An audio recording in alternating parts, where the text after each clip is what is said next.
buenas tardes a todos. Nuevamente nos encontramos acá en los salones del Estadio Español, que gentilmente mes a mes nos acoge. En esta oportunidad, nuestra novena tertulia de este año, de la quinta temporada del ciclo Contando Valparaíso, del Consejo de Migrantes de Valparaíso. El tema de esta tarde va a ser el Valparaíso en el tiempo de la independencia. Pero antes de eso quiero saludar especialmente al Estadio Español, a su presidente, don Manuel Mariño, que se encuentra con nosotros acá. ¿Por qué un saludo especial? Porque él lleva una semana de presidente, está electo y nuevo presidente, más bien, así que un aplauso para don Manuel. Y muchas gracias también a toda la colectividad española por su intermedio.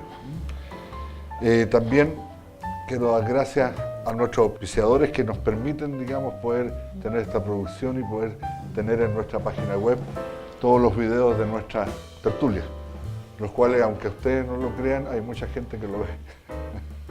me han, digamos, saludado y encuentran que están bastante interesantes. Nuestros auspiciadores son Puerto Valparaíso y Teceval. También quiero dar la bienvenida y muchas gracias al cónsul de nuestro amigo, Hernán Santibáñez, cónsul de Argentina. Él, digamos, él participa en muchas actividades del Consejo de Migrantes. El Consejo de Migrantes es de los inmigrantes históricos y no está considerado, digamos, Argentina, sí, el vínculo de Argentina desde nuestra, digamos, primeros albores de la República ha sido muy, digamos, estrecho, y eso lo hemos mencionado en anteriores, digamos, tertulias. Uno de los ejemplos es, digamos, Blanco Encalada, uno de los argentinos, y hay muchos argentinos que pasaron no solamente por Chile, sino que Valparaíso, tanto en la parte militar, marina, como también en la cultura. Y en nuestra música hubieron tiempos gloriosos del tango aquí en Valparaíso. Así que muchas gracias, Hernán. Como les mencionaba, esta primera tertulia del tiempo de lo que ya es la independencia, en las anteriores ya pasamos todo lo que fue con respecto a la colonia. Llegamos a la independencia nuestra, que costó bastante, digamos, bastante sangre y mucho sacrificio, digamos, para lo que fue el Cono Sur. Influyó mucho en Valparaíso, aunque en el resto del país siguieron muchas costumbres y sistema político muy parecido al español, sobre todo con la participación de la Iglesia Católica. En Valparaíso fue diferente. Diferente debido a varios hechos y personajes que llegaron acá. Por eso que lo hicieron, es una ciudad diferente al resto del país. Y también se debe a la llegada de estos inmigrantes, principalmente europeos, por todo lo que es el siglo XIX y parte del XX, y también se agregan lo que son toda la inmigración árabe, que también es bien importante hasta el día de hoy en nuestra región. Entonces, por eso que le hace especial narrar, digamos, todos los hechos históricos y todas las personas durante este periodo que nos hicieron marcar una real diferencia, es larguísimo, sino que nosotros en estos 3/4 de hora tratamos en forma bastante resumida o reseñar ciertas cosas nomás. No queremos, nuestro ánimo es imposible contar todo. Por eso que quedan muchas cosas en el aire, pero después en el mes de agosto iremos, cada una de las tertulias corresponderán a cada una de las colectividades que conforman el Consejo de Migrantes, que son 8. Entonces ahí ya uno puede ahondar un poco en algunos otros temas más profundos. Así que esto, por supuesto que agradezco mucho la cooperación de mis dos amigos tertulianos, los cuales me acompañan en todas estas muestras históricas. Primero que nada, don Carlos Lastarria, que es crítico de arte, curador del Museo Bauriza y del Congreso Nacional, o el Senado. Y don Alfredo Larreta, que es periodista, presidente del Círculo de Periodistas de Valparaíso, y también tiene un premio en la Academia de la Lengua, así que tenemos también el honor de contar con su palabra y con su experiencia. No sé si ustedes quieren agregar algo a mis saludos, a mis bienvenidas. Nunca le doy la oportunidad de saludar, pero deberíamos empezar. Bueno, Para la próxima empiezan ustedes. Sí, bueno, también sumarme a los saludos. Y no sé si lo he dicho antes, pero aprovecho de decir lo que está el señor cónsul acá. Hay una calle en Valparaíso que se llama Guillermo Rawson, Sí, pues. que es un argentino. Y la curiosidad de esta calle o de las circunstancias en que fue bautizada como Guillermo Rawson fue porque este caballero luchó mucho en Argentina por favorecer a nuestro país, pero nunca visitó ni Chile, ni nunca estuvo en Valparaíso, pero tiene una calle. Ahí en la esquina, digamos, de Rawson con Pedro Mon había un monolito con una placa. Bueno, no estaba ni el monolito. Bueno, desapareció la placa primero y después el monolito. ¿Carlos? Bueno, sí, bueno, yo, aparte de que tú has saludado a las personas que tienen autoridad, representación de las instituciones que nos colaboran, que nos auspician, yo quiero saludar de manera especial a quienes a cada tertulia nos acompañan, a los asistentes permanentes que han estado siguiendo todo esto y que de alguna manera siempre nos han entregado antecedentes para completar información a través de su propia experiencia, sus archivos familiares, la historia que ellos tienen detrás de sus familias en Valparaíso, en Viña, en la región. Así que yo agradezco esa constancia de quienes siempre nos acompañan en cada una de las tertulias. Aparte de los auspiciadores que han tenido mucha confianza y que nosotros somos muy responsables en nuestros textos y nuestras opiniones, lo que estamos diciendo, que eso es importante consignarlo, ¿no? Que hay mucho respeto por las opiniones nuestras y de los asistentes. Muchas gracias, Carlos. También aprovecho de saludar a Ricardo Gardevio, que se encuentra con nosotros. Él es el representante del directorio del Consejo de Migrantes en representación de la colectividad francesa, los cuales la semana pasada tuvimos la desgracia de todos están al tanto, digamos, justo en el Día de Francia, semejante locura. Así que, como ya lo manifesté anteriormente, Ricardo, nuestro pesar a toda la comunidad francesa.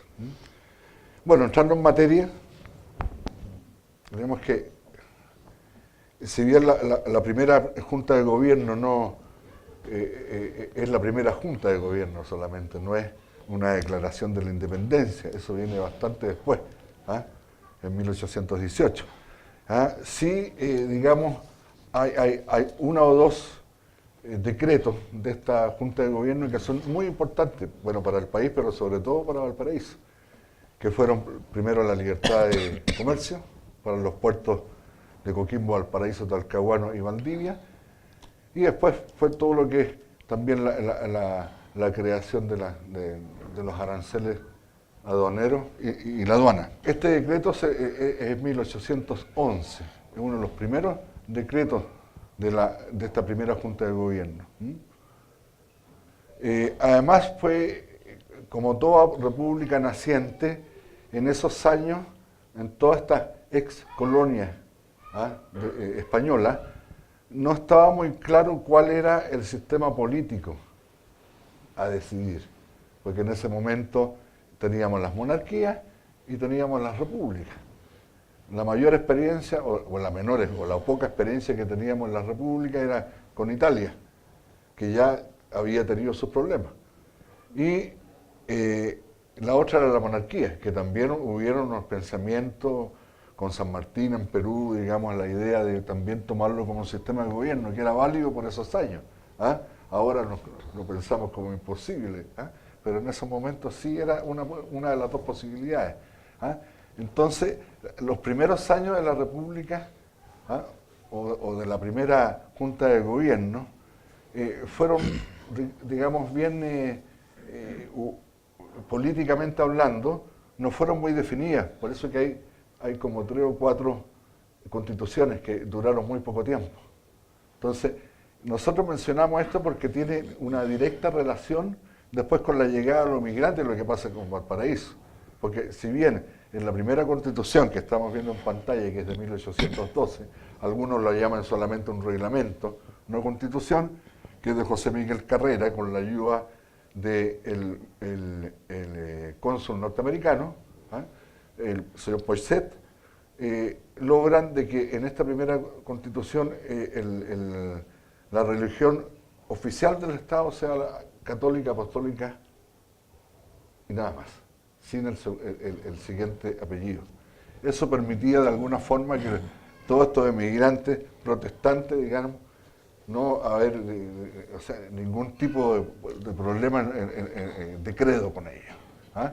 Esto resultó bastante bien, pero duró muy poco. ¿Ah? Eso es lo mismo anterior, porque, bueno, perdón, en el año 1818 ya se cambia, y este articulado cambia que la religión es oficial del Estado, es la religión católica, apostólica y romana. ¿Mm? Y es la exclusiva única del Estado de Chile. ¿Ah? No se podía ejercer públicamente ninguna otra religión que no fuese la oficial del Estado. ¿Ah? En 1822 se conserva lo mismo, incluso, digamos, las penas por violar este artículo de la Constitución son bastante más rígidas. ¿Ah? Otro de los hechos importantes de Valparaíso, y aquí también voy a pasar la palabra a mis queridos contertulios, es, digamos, con la libertad de comercio, es el arribo de la primera nave comercial, que es un mercantil fly, por los hermanos Crosby, que traen las primeras mercancías. Otros le dicen, pasan de contrabandistas o piratas a comerciantes. Entonces ya con la llegada de este navío, se produce el cambio en Valparaíso, empieza el comercio exterior.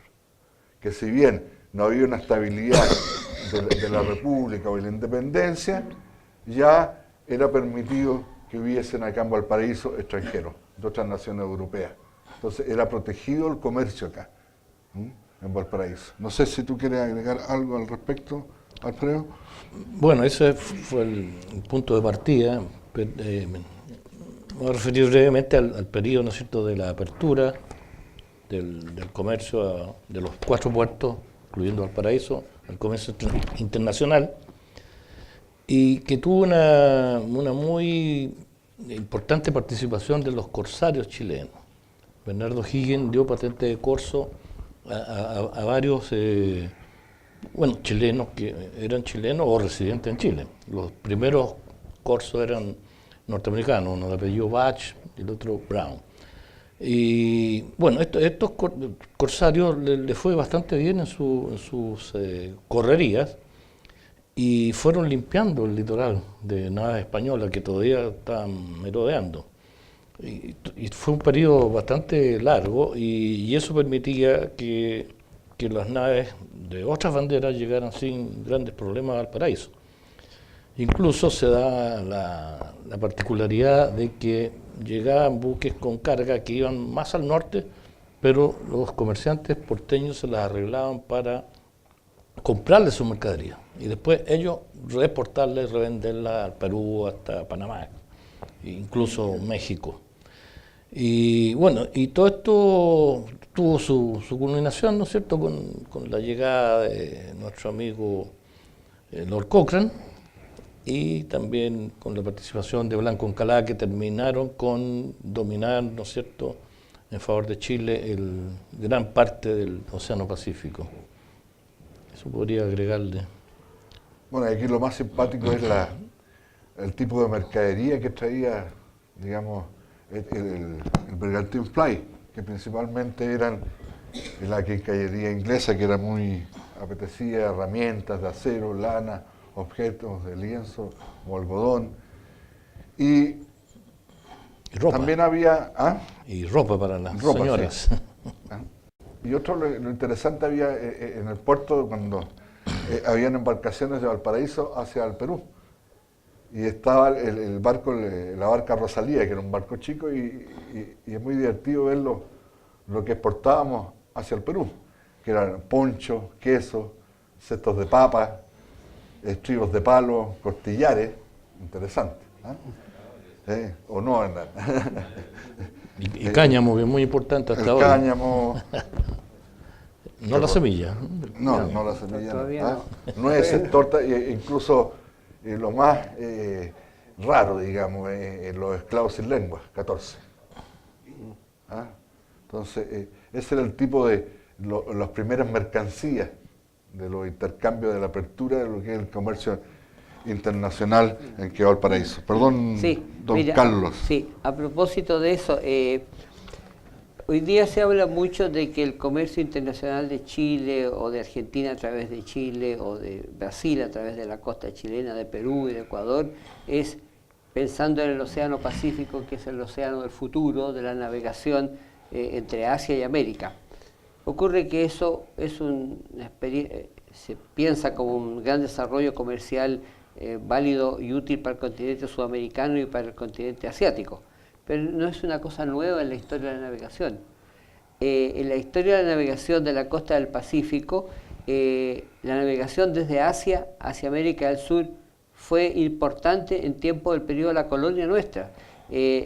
Todos los años llegaba a la costa de Ecuador, Perú y Chile lo que llamaban los españoles en tiempo de la colonia el galeón de las Indias. Era un barco que venía desde Filipinas y desde China trayendo productos de allá para la colonia española en América. Por eso que uno, cuando estudia detenidamente los altares, los ornamentos religiosos en Perú, en Ecuador, se encuentra con muchos elementos decorativos que son asiáticos. Entonces, ¿qué hacen aquí? Bueno, era el galeón de las Indias. Bueno, eso se corta con la independencia, ¿cierto? Pero siguen llegando barcos procedentes de Asia con productos asiáticos que llegaban a la costa de América del Sur y que de acá llevaban productos hacia ese continente, hacia China, hacia Rusia, hacia Vladivostok, a Japón y a Filipinas. Básicamente Filipinas, por esa antigua presencia colonial española, Filipinas era muy vinculada a la costa del Pacífico Sur. Y ahí voy a contar una cosa que hoy día podría ser muy a la risa, ¿no es cierto?, porque es muy curiosa. El año 1828 llega a Valparaíso un barco ruso procedente de Vladivostok, un barco que pertenecía a la flota imperial rusa del Pacífico. Ese barco llega a Valparaíso un día, llega el día bien, el sábado santo, Semana Santa. Entonces, en ese tiempo, cada barco que llegaba había una recepción a los oficiales en el puerto, ¿no? Había una muy buena relación entre navegantes. Llega este barco a Valparaíso, este barco ruso, y bajan los oficiales y la tripulación a recorrer lo que era el poco Valparaíso ese tiempo, pero al cronista del barco, en ese tiempo todos los barcos llevaban cronistas, relatores que hacían no solamente la bitácora, sino que relataban la geografía, el clima, la vida en los pueblos, y esas crónicas sirvieron después para mucho para posteriores libros. Bueno, el cronista de ese barco deja constancia de que baja al puerto de Valparaíso y se encuentra con que en esta ciudad, en este lugar, a los condenados, a los criminales, se le aplican penas horribles, porque los hombres son colgados desde a postes o de las quebradas y se les quema vivo. Entonces a él le parece que es un castigo horrible en este país que se suponía que ellos llegaban, que había cierta cultura de civilización y no hacían esos castigos tan atroces, quemar vivo a la gente. Pero después logra entender que lo que estaban haciendo en Valparaíso es quemar a Judas. Pero él no sabía que estaban quemando a Judas. Entonces ahí viene todo un estudio por qué aparece la quema de Judas en Valparaíso. Bastante antiguo. Teorías hay. Primero decían que era herencia española de las fallas en España, la fiesta de las fallas. Pero las fiestas de las fallas en España son que se construyen figuras de enorme tamaño y después se queman al final de la fiesta. Y se hacen en homenaje al patrono de los carpinteros, que es San Pedro, San José. La Semana Santa no tenía nada que ver con San José. Otros, además que no se hacían quemas de Judas ni en Santiago, ni en Copiapó, ni en La Serena, ni en Valdivia, ni en Concepción, que eran ciudades importantes de la colonia española. ¿Por qué en Valparaíso? Otros dicen que no, es rememorancia de que Juan Gómez, cuando quemó a los indígenas, los colgó. Más allá de eso y de lo otro, nadie sabe de dónde viene la tradición de quemar a Judas, que solamente es porteña. Con los años después se extendió a Viña del Mar, a Quillota, a Quilpué, pero siempre fue una fiesta típicamente porteña, quemar a Judas en Semana Santa. Pero esa vez este oficial ruso veía que éramos poco menos que bárbaros. Además constató otra cosa, que al llegar a Valparaíso, cualquier peste que se produjera en Valparaíso, ya sea el cólera, el escorbuto, aquí se le echaba la culpa a los negros. los negros. Los negros eran culpables de todas las pestes que llegan al paraíso. Eso quería acotarlo, que es una anécdota, una anécdota, pero en ese momento ha sido terrible para los marinos rusos ver los tipos colgados quemándose, ¿no? Imagínate. Bueno, y los hospicios llenos de enfermos de cólera, de otras enfermedades, no, el que es culpable de esto, los negros trajeron las pestes, los negros. Bastante racista la apreciación Bastante. de las enfermedades. Oye, cerrando un poco este capítulo, nosotros vamos a tener una tertulia más adelante que va a tratar de los corsarios y piratas. ¿Ah? Exclusivamente de eso. Y vamos a incluir, resulta que nosotros creemos que los corsarios o piratas solamente están relacionados con Valparaíso. No, hubieron unos corsarios argentinos que fueron temibles. Bueno, siguiendo, ahora en la historia de los primeros tiempos de la independencia también hay una serie de personajes que vinieron, digamos, a darle color un poco a esto, ¿ah? Y además dar muchos testimonios, ya sea acá como a su vuelta en Europa. Entonces vamos a revisar algunos de estos personajes, digamos, que dieron, incluso cooperaron con ese carácter tan especial que tiene hasta el día de hoy Valparaíso. La primera de ellas, las damas, es doña María Graham, mal llamada a veces Mary Graham. No, su nombre es María. Ella era esposa del capitán Graham, el cual muere atravesando el Cabo de Hornos, y ella desembarca acá en Valparaíso y ella llegar, bueno, era una dama con bastante cultura, entonces se nota bastante su llegada en Valparaíso. Y ella establece amistad con tres personajes como San Martín, O'Higgins y sobre todo con Lord Cochrane.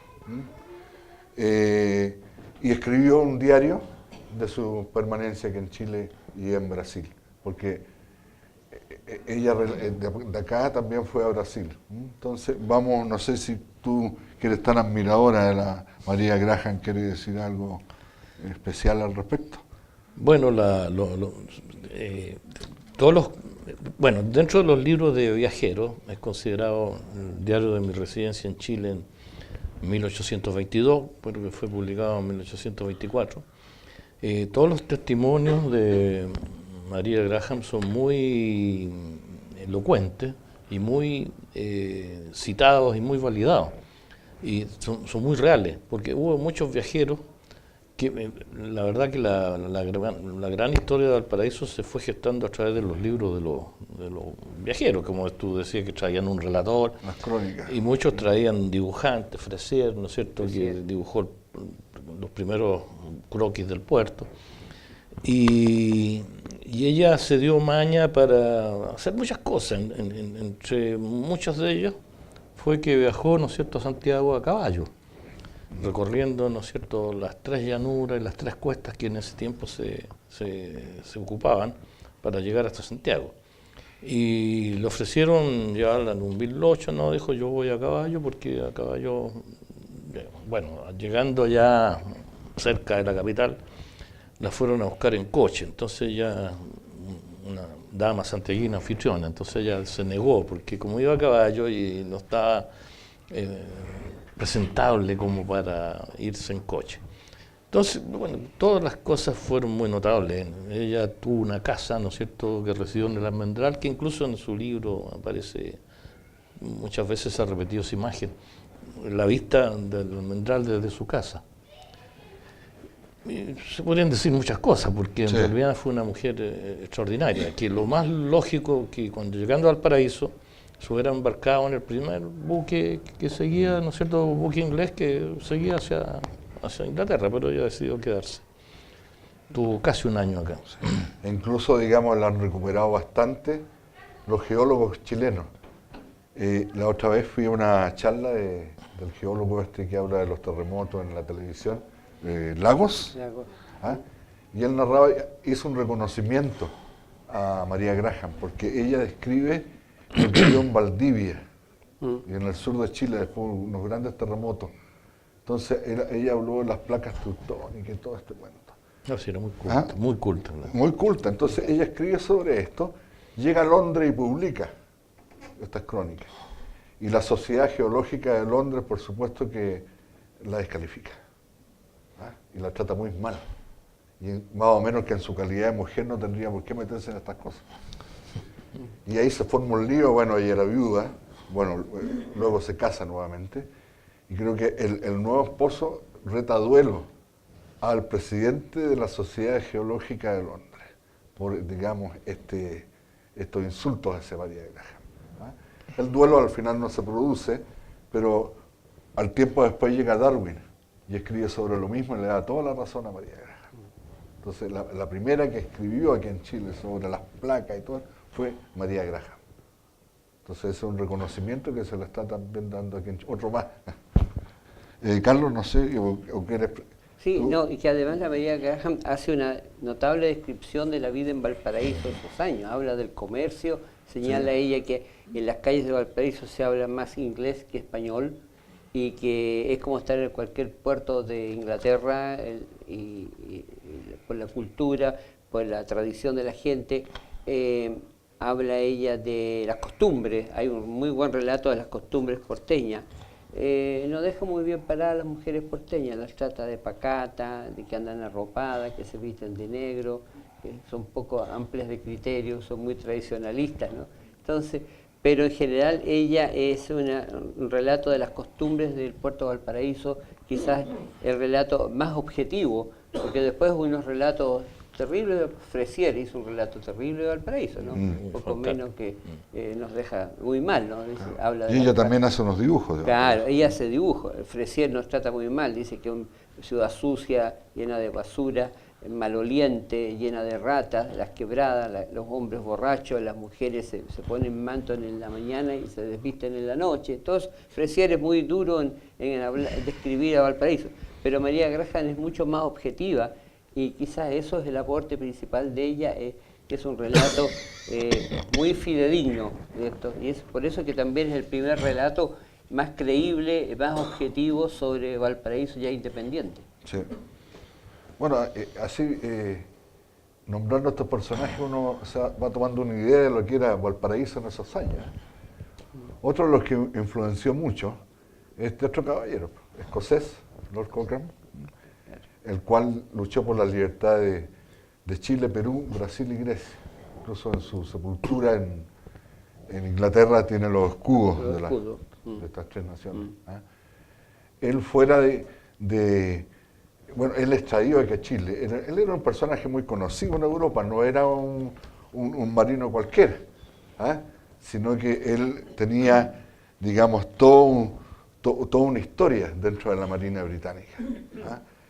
Incluso Napoleón se refería a él diciendo o más bien a Napoleón, perdón, a Nelson, decía si Nelson tuviese la estrategia que tenía Lord Cochrane, pobre de Mías.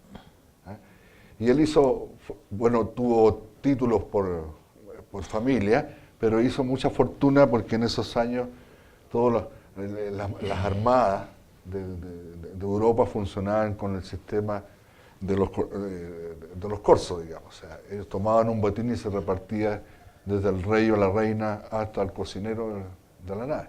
Entonces el capitán, por supuesto, que llevaba una buena parte, así que tuvo su fortuna y todo ese tipo de bienes y reconocimientos, los cuales perdió de un día a otro, que lo acusaron de hacer uso de información clasificada en lo que es la bolsa de Londres. Y eso estaba prohibido. Bueno, hasta el día de hoy está prohibido, pero... Privilegiada ahora. Claro, todavía se usa. Pero él es castigado, le quitan su plata, los títulos, y es desterrado. Él es contratado en Francia.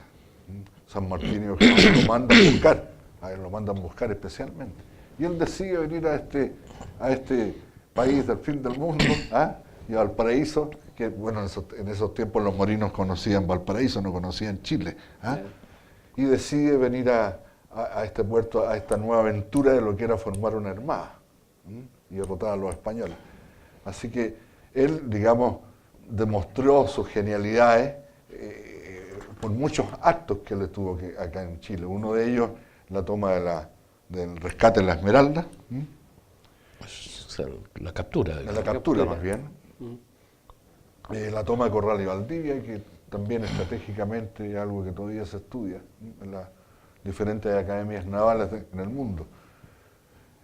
Acá está la captura de la Esmeralda, una imagen bien conocida, Y este es el monumento actual en Valparaíso, en la Avenida Brasil, que esta foto está más limpia porque ahora hay una bonita feria de artesanía al lado, muy elegante, muy limpia, ¿ah? Que adorna, digamos, el monumento. O sea, realmente nuestra ciudad de repente no respeta, digamos, o no hay un control adecuado para lo que son nuestros monumentos. Bueno, ¿me permite? Por Hay que favor, Carlos. hacer notar que Lord Cochrane no llegó solo, con él venían dos oficiales ingenieros militares, que eran John Seale y Charles Gould, quienes además de contribuir a los proyectos de fortificación y de puertos y ser oficiales de la Armada chilena en ese momento, ellos son los primeros pintores que nos dejan las vistas de Valparaíso desde el inicio de la República. Las pinturas de estos dos artistas son documentos iconográficos documentales de primera línea donde se aprecia cómo vieron ellos el paisaje de Valparaíso. Y también la otra importante es que ellos dos se quedaron acá y su familia se estableció acá y toda su descendencia está en Chile. Los Gould, sí. Los Seales que hay en este momento son todos descendientes de ellos dos, ¿no? Que se instalaron y se quedaron para siempre en Valparaíso, ¿no? Y en Chile. Sobre Lord Cochrane, antes de terminar, hay un aspecto, digamos, de su vida que es real, pero que no está debidamente documentado, de que fue su participación en un intento que estaban haciendo los soldados franceses, relegados de Francia, y que estaban muchos en Argentina, en Chile, en fin, para tratar de ir a rescatar a Napoleón. Y como Lord Cochrane era muy cotizado por su estrategia, y como estaba enojado con Inglaterra, sostienen Perdón, que... Después reivindicado, ¿eh? Perdón, no terminé la historia, sí. Porque se dan cuenta que él no había sido el que... en el fondo, compran muchas acciones y al otro día dicen que había muerto Napoleón. Y las acciones subieron y las vendieron. Pero fue el tío de él, no fue Lord Cochrane. Entonces a él lo castigaron injustamente y le devuelven todo su título nobiliario, su dinero y todas las cosas. Perdona. Incluso hay un libro de un autor argentino que se llama La última campaña del emperador, que habla de todo este intento que hicieron, y hay cartas, hay documentos, en fin. Pero Lord Cochrane no firmó ninguna de estas cosas, pero lo tenían como en el equipo, digamos. Pero no se materializó porque Napoleón está en la isla, y la isla está custodiada como por 400 soldados, y que era prácticamente era un peñón, ¿no? Peñón. ¿Elba se llama? Elba, claro. Y bueno, después dice que lo mataron. Otro dice que murió muerte natural, pero ahí terminó la vida del emperador. Hay historia. Carlos, no sé que tú nos puedes hablar de este caballero. Ya entramos, digamos, en uno de los padres de la República, digamos, muy poderoso en nuestra política. Sí, bueno, Diego Portales es una figura que goza de mucho prestigio también, pero es muy controvertido, ¿no? Porque en el fondo él era un comerciante con mucha habilidad y se hizo cargo del estanco del tabaco, por lo tanto fue una fuente de ingreso para él bastante relevante. Curiosamente, durante muchos años en Chile se le ha rendido el homenaje a Portales diciendo que encarna la organización de la República, y muchas veces los militares chilenos consideran a Portales de una manera relevante, pero resulta que Portales era antimilitarista. Sí. De hecho, organizó a las guardias cívicas para impedir los golpes militares. Claro. Organizó a los civiles para que no hubieran golpes de Estado en Chile de los militares. O sea, estaba en el otro lado en realidad. Y bueno, era un hombre muy alegre, de una vida muy disipada en algunas cosas, y tuvo algunos gestos que la historia después los ha constatado, ¿no? Él tuvo amores con Constanza de Nordenflich, tuvo hijos y nunca los reconoció. Murió Diego Portales después de su asesinato acá en el sector de Esperanza, Cerro Placeres, en fin, Barón más bien, ese sector amplio, Barón, más cercano a Placeres. Bueno, después de la muerte de Portales, por una ley de la República, se estableció que los hijos de Portales con la Constanza en Nordenflich iban a tener el apellido Portales. si no habrían sido toda la vida hijos de madre soltera. ¿Ah? Ese gesto de Portales, no reconocer sus hijos, es bastante, hay que entender la época también, de la época en que se vivía, pero no habla bien de esa parte, ¿no? Bueno, hay una parte que él firma un contrato Sí. con un notario de que si muere él reconoce a los hijos y todo el testamento, una especie de testamento, y se salva. Claro. Entonces lo primero que hace es Romper el testamento. ¿Ah? Bueno, Portales aquí en Valparaíso tuvo un papel bien importante. Primero fue gobernador marítimo. Sí. Incluso se inventó un uniforme. En el Museo de Sí. Bellas Artes de Viña hay un cuadro de Diego Portales con un uniforme de gobernador marítimo. Un uniforme Era- bien especial. Era gobernador militar. de Gobernador Valparaíso, militar, claro. Y luego Portales creó una cosa que hoy día nos parecería también curiosa, pero ese tiempo era relevante. La gente que iba de Viña del Mar a Valparaíso hacía el camino por los cerros, por esta parte recreo, el camino real, ¿no es cierto? Y había muchos bandoleros.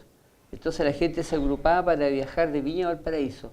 Y Portales creó un cuerpo de guardias para acompañar los grupos de personas que iban de Viña del Mar a Valparaíso o de Valparaíso a Viña del Mar, para protegerlos más con sus mercaderías que llevaban en sus carretas, ¿no? Entonces creó un cuerpo cívico, el primer cuerpo policial organizado que hay en la República, está aquí en Valparaíso, Diego Portales, para proteger a la gente que de Viña o de Quillota que venía a Valparaíso o de vuelta. No, hizo cosas notables. Bueno, él se inició prácticamente como comerciante en Valparaíso y después se dedicó a la política. Y bueno, y cuando estaba en Valparaíso fue el primer promotor de que Valparaíso debiera tener un muelle y que terminara que los tipos, los cargadores, Llevaban los bultos. llevaban los bultos y morían a temprana edad por estar metidos todo el día en el agua, en invierno y verano. Y él vivió ahí en la subida de La Palma, en la esquina entre La Palma y Eusebio Lillo. ¿Cuál es la subida de La Palma? Eloy Alfaro se llama ahora. En la Avenida Argentina. Es que yo soy de los tiempos, tú hablabas del tipo de los temblores, no, yo soy del tiempo de Muñoz Ferrada, ¿no?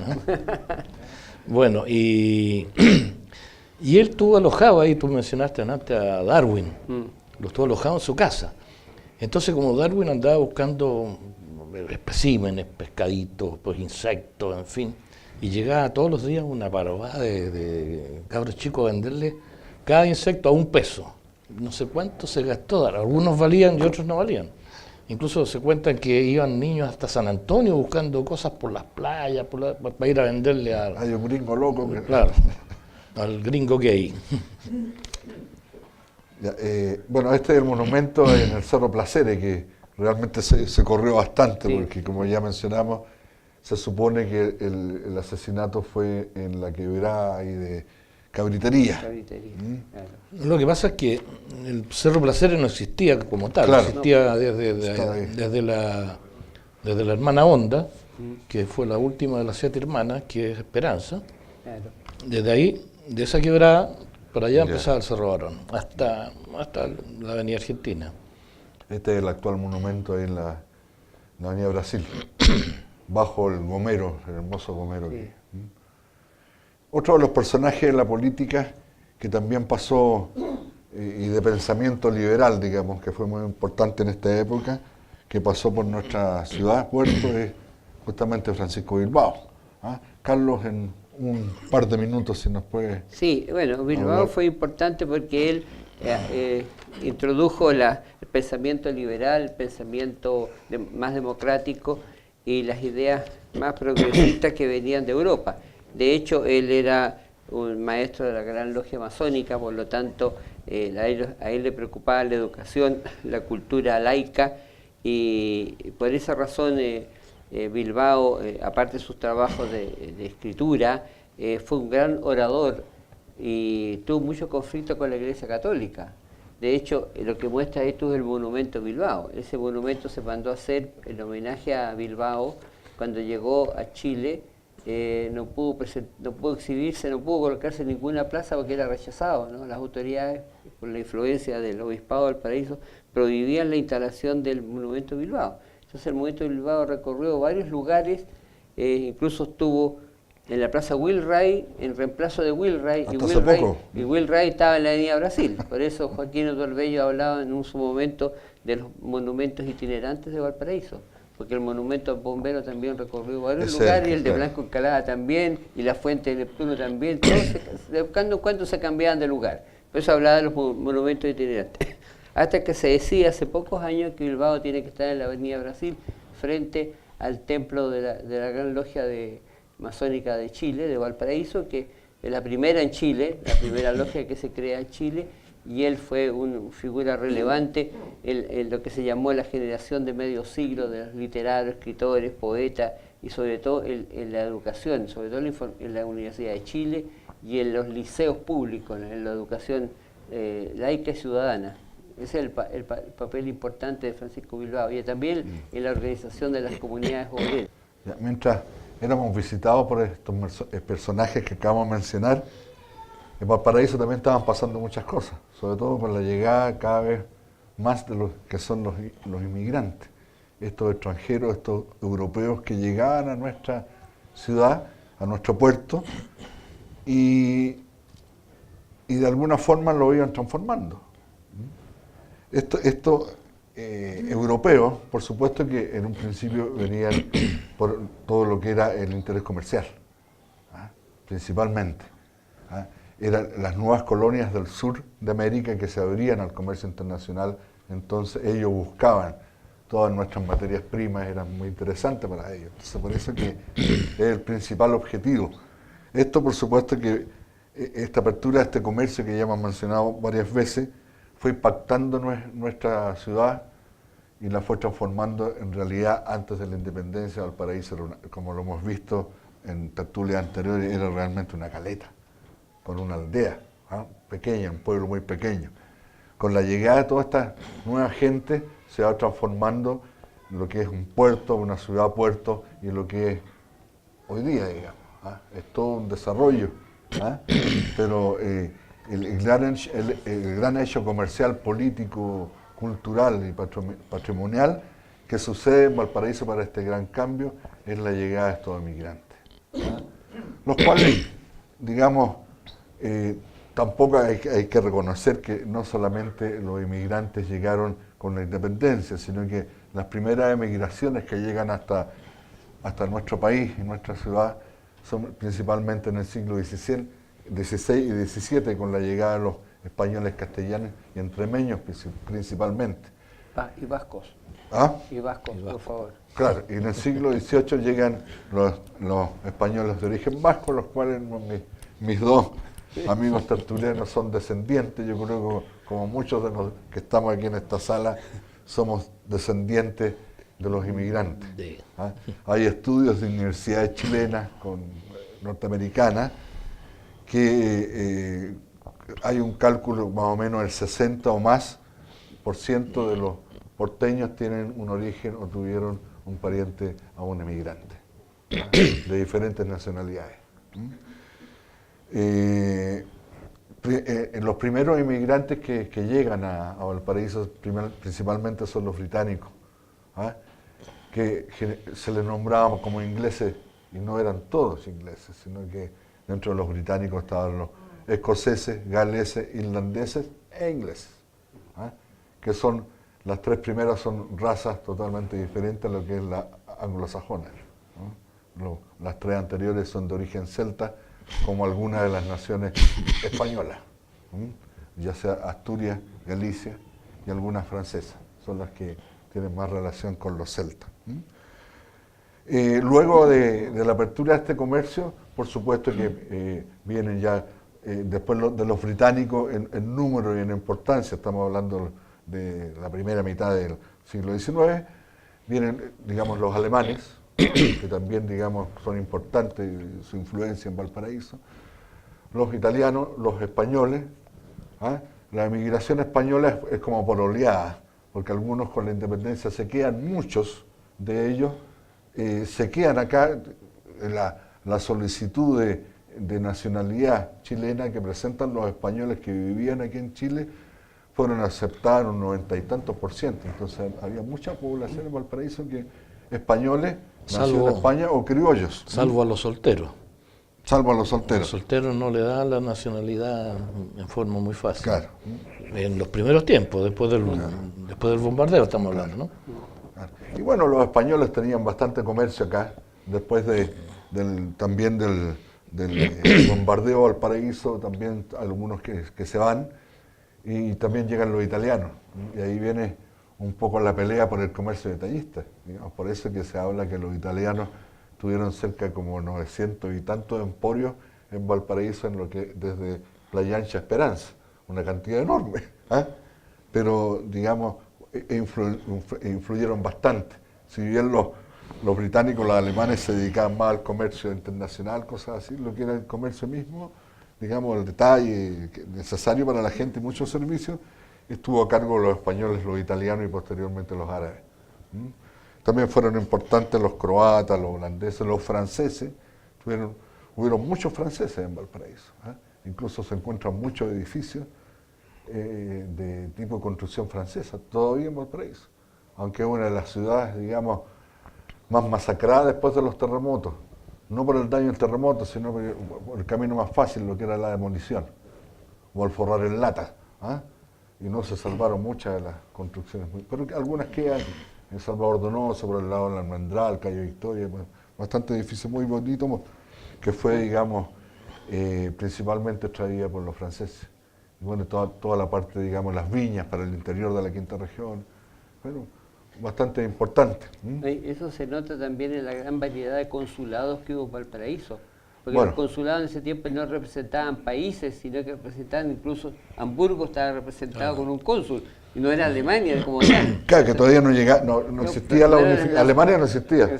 Y Italia también. Pues Estaban los prusianos, estaban por... Claro, había consulados de ciudades más bien, ¿no? Sí. Sí, sí. Era otro el mapa del mundo, sobre todo europeo. Sí. Entonces ellos influyeron mucho, y bueno, y de las últimas más importantes, como ya lo mencioné, fueron los árabes. Y tenemos aquí en Chile, digamos, la colonia palestina más grande del mundo, después de Palestina, por supuesto. Es curiosa la llegada de los palestinos a Chile, porque ocurre que los palestinos llegaban a Argentina en barco por el río de la Plata y ascendían hacia el norte, y llegaban casi todos a Rosario, y de Rosario cruzaban la frontera, por eso que llegaban a Copiapó, a Chañará, a La Caldera, a Vallenar, a La Serena, porque era el cruce por San Juan, que es esa zona acá. Pero llegaban a Rosario, al puerto de Rosario, era un sitio de migración de judíos y de palestinos. Y llegaban en los barcos, que después los barcos salían de ahí con trigo, con carne, con lana, hacia Europa. Y ahí a esa región llegaban los grupos de inmigrantes para atravesar la frontera y se instalaban en el norte de Chile. Bueno, esto es la típica dibujo de Lucas, que habla de los valparagringos, que aquí se veían bastante gente en las calles de aspecto europeo, digamos, que entonces él los bautizó como los valparagringos. Otra de las historias interesantes es nos influyó en ciertas costumbres. Acá, igual que en Argentina, en Paraguay, en Uruguay, aquí en Chile se tomaba mate. Todo el mundo tomaba mate. ¿Por qué se dejó de tomar mate? Porque empezó a llegar el té. Entonces, hay un reportaje, incluso en el Mercurio de Valparaíso, que recomienda a la sociedad porteña que cuando invita a un extranjero a su casa no sirva mate, porque no era saludable, porque generalmente el mate lo comenzaba la mujer de mayor edad dentro del grupo, que no se caracterizaban por su salud bucal. Eso sale en el Mercurio. Entonces se recomendaba servirle té. Bueno, entonces ahí empieza a introducirse el té. Yo sabía que tú ibas a decir algo de esto. Ya. Y traje el artículo que salió en el Mercurio. La fotocopia no es muy buena, pero ese es un artículo. Y se inscribe también como un artículo de costumbre, que fue publicado el 5 de octubre de 1846. 846. 846. Y bueno, voy a leer algunos párrafos porque son muy ilustrativos. La patología nos dice que los chilenos nunca seremos ingleses, por lo que hace el uso del té. Conviene, pues, que el té se retire de Chile, como el Nereus. Para esto sería bueno ponerle su derecho de importación muy bajo, porque teniéndolo subido entrará de balde. y en grande abundancia y perderá el fisco sus derechos y los chilenos sus nervios. Pero antes que se vaya el té, bueno es que el mate paraguayo, su natural subrogante, le aprenda a sus liberales y cultos modales. Hay en el uso del té dos cosas esencialmente inglesas, el aseo y la libertad. El mate, por el contrario, descubre en todo lo que debe su invento a los jesuitas, su educación al doctor Francia y su nacimiento a la colonia española de Paraguay. El té se prepara en media sala a los ojos de todo el mundo, bajo los rayos de la lámpara solar, como se instruye un proceso ante el jurado inglés. El mate viene preparado desde los interiores oscuros de la casa, y solo la conciencia de la cebadora, si la tiene, sabe lo que oculte la impenetrable calabaza negra. Muchas veces preparan el té las manos blancas y listas de la reunión, y lindas. La preparación del mate, por el revés, está relegada de ordinario a la cocinera, o a criadas no tan limpias como las vestales de la mitología. Se dice que debe tomar el mate, ¿lo quiere usted cargado o sencillo? ¿Con mucho azúcar, con leche? ¿Cómo lo quiere usted? Al tomador de mate no se le hacen tanta pregunta. Conforme al sistema del doctor Francia y la disciplina San Ignacio, se le presenta despóticamente sin pronunciar una sílaba. El fatal mate que por pragmática tiene que aceptar, sin inquirir si está caliente, frío, dulce, amargo, bueno o malo. El afortunado tomador de té ha visto enjaguar su taza limpia. El del mate tiene que saberlo todo eso por fe. El primer aroma del té viene precisamente en la taza presentada al que ha de tomarle. En el mate este privilegio pertenece al que estrena la primera cebadura de hierba, es decir, la persona más anciana de la reunión, que no siempre es la poseedora de la boca más pura. Bueno, y el articulista sigue... Bueno, y esa es la llegada del té, trajo que llegara la loza inglesa, la No, loza claro, alemana, claro. la loza bávara, Y los diferentes todas té. las topas, la loza No, checa, todos esos productos. Y el mate era una calabaza grande, entonces pasaba de boca en boca por todos los presentes. Entonces, Bueno, y tenemos el privilegio de que llegó el té acá, tomamos 11, Sí. tuvimos por parte de los franceses que cooperaron con el pan batido, pan francés, Sí.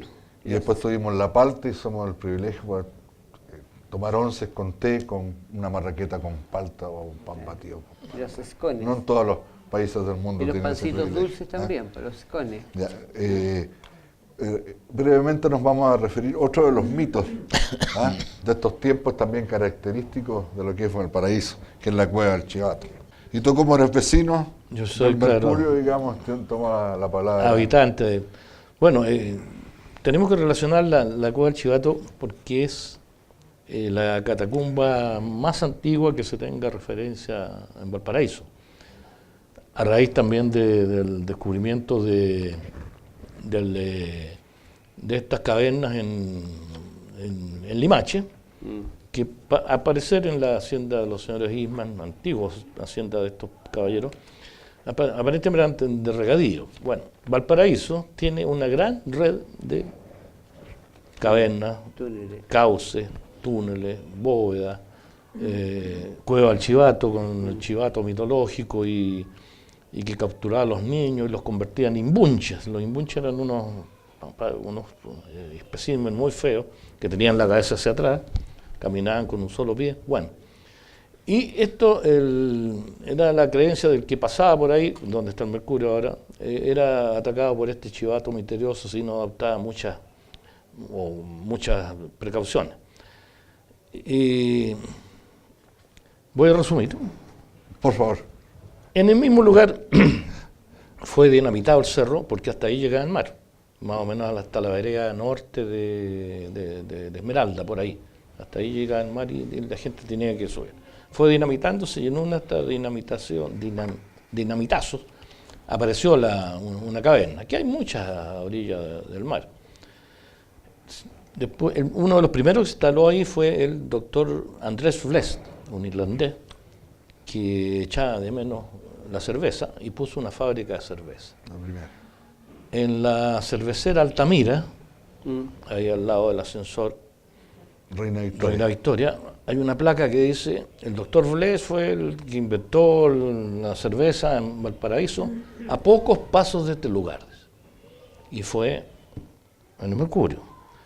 Yo caminé, conté los pasos, conté 550 pasos entre la cervecera y el Mercurio. Claro, los pasos míos ya son más cortos, rebajemos 500 pasos. No son unos pocos pasos, ¿no? Entonces, Valparaíso se permite ciertas libertades con ese tipo de cosas. Y parece que nos está pillando el tiempo. Sí, vamos a dejar para otra oportunidad todo lo que hay bajo tierra en Valparaíso, incluyendo debajo de la calle Varas. La calle Varas, cuando se abrió, fue demoliendo uno de los almacenes fiscales. Y por ahí pasaron los vehículos durante casi 100 años, hasta que la calle empezó a colapsar no hace mucho, en el año 90 y tanto, fines de los 90, y se decidió, ¿no es cierto?, en vez de conservar esos espacios, rellenarlos nomás. Bueno, se perdió una de las catacumbas de Valparaíso. Y cada vez que se abre por ahí, hace 3 o 4 años también apareció otro cauce en Cajilla, cerca de la calle Clave. Bueno, y la red de cauces, digamos, para canalizar las aguas, siendo el más grande, ¿no es cierto?, de la Avenida Argentina, que es justamente. con una distancia de 1 kilómetro, o sea, 1.400 metros de largo, y en partes tiene 8 y hasta 12 metros de ancho. Perdón, yo antes de terminar, quiero decir lo último de Lord Cochrane, digamos que realmente es interesante. Dentro de los entierros en Valparaíso está el de la Esmeralda en la Plaza Sotomayor, que ahí está la ubicación justamente. Que ahora está oculta, digamos. Para que esto es lo que se descubrió. O sea, bajo lo que es la Plaza Sotomayor se encuentra la Esmeralda, que es una de las últimas excavaciones para que se rellenar, claro. para ir rellenando. No, es que el casco de la Esmeralda se usó como muelle. Sí, se lo usó rellenaron como muelle con de arena. tierra, para ser el primer muelle. Claro, y con el hecho de ir ganando terrenos al mar, quedó sepultado con un pedazo del muelle de Délano, que fue el primer muelle propiamente tal. Entonces quedaron unidos. Claro. Bueno, y eso se protegió, se hizo un museo in situ, y después quedó abandonado con muchas cosas, y ahora está tapiado con unos conos de cemento alrededor. Ese museo desaparece. Ojalá. Bueno, las cosas curiosas que encontraron dentro de la Esmeralda es el cimiento, que es del primer monumento a Lord Cochrane que estuvo en la Plaza Sotomayor. Claro. Que fue el primer monumento en Valparaíso, ¿no? Y el primer héroe de Valparaíso, antes de Prat. O sea, Prat viene a destronar a Lord Cochrane por razones obvias. Mucho tiempo. Prat no solamente fue un capitán que saltó al Huáscar, sino que tiene toda una personalidad, todo un cuento que es reconocido como nuestro primer héroe naval. Así que esto es un poco una pincelada de lo que fue nuestro Valparaíso en la primera mitad del siglo XIX. Seguiremos más adelante, como lo dije en un comienzo, con las tertulias dedicadas exclusivamente a cada una de las colectividades, las cuales iremos comunicando tanto por nuestra página web como las invitaciones que enviamos cordialmente y habitualmente a cada uno de ustedes. Así que muchas gracias nuevamente por su asistencia, gracias al Estadio Español y su presidente, y muy buenas noches. Gracias.